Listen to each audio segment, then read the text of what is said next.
প্রতি কোনো হিংসা নেই। কিছু হঠাৎ রাত্রিবেলা ওই একদিন আগে অবধি সকালবেলা অবধি যারা তৃণমূল করছিল রাত্রিবেলা গেরুয়া আবির মেখে কিছু বদমাশি করার চেষ্টা করেছে। মোটামুটি অনেককে ঢুকিয়ে দেওয়া হয়েছে জেলে, আর তাদের দাওয়াইও করা হয়েছে আমরা পার্টি লেভেলে।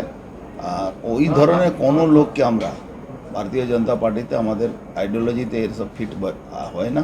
কোনো তোলাবাজ, কোনো গুন্ডা, কোনো ক্রিমিনাল রাতারাতি তারা গেরুয়া আবির মেখে ভারতীয় জনতা পার্টির লোক হয়ে যাবে, এটা কিন্তু মানা যাবে না।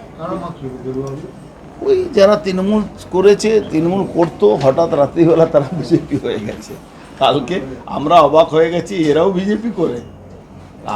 আমাদের পার্টিতে তো সবার লিস্টের নাম তো আমাদেরকে মানে একটা ডাইরেক্টরি আছে, ওই ডাইরেক্টরিতে কে কে বিজেপি করে সব নাম লেখা থাকে, সবার সদস্য নাম লেখা আছে, তাদের ফোন নম্বর আছে।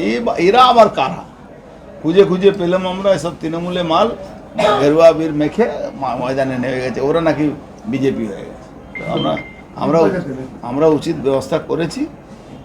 কি ব্যবস্থা নিয়েছেন দাদা? থানা পুলিশকে বলেছি, প্লাস পলিটিক্যালি আমরা তাদের করেছি, সবই করেছি। গ্রেপ্তার করেছে আমার মনে হচ্ছে 12 থেকে 14 জন গ্রেপ্তার এই মুহূর্তে।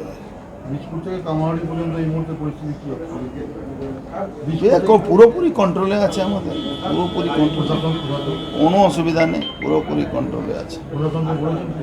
প্রশাসনকেও বলে দেওয়া হয়েছে, সব কিছু হয়ে গেছে। 880 বছর পরে বাংলায় হিন্দু শাসন, 880 সাল পর, 880 সাল হিন্দু শাসন শুরু হয়েছে। বাংলার মানুষ কি রাম রাজত্ব দেখবে না সুশাসন দেখবে, কি বলতে চান? রাম রাজত্বকে সুশাসন বলা যায়।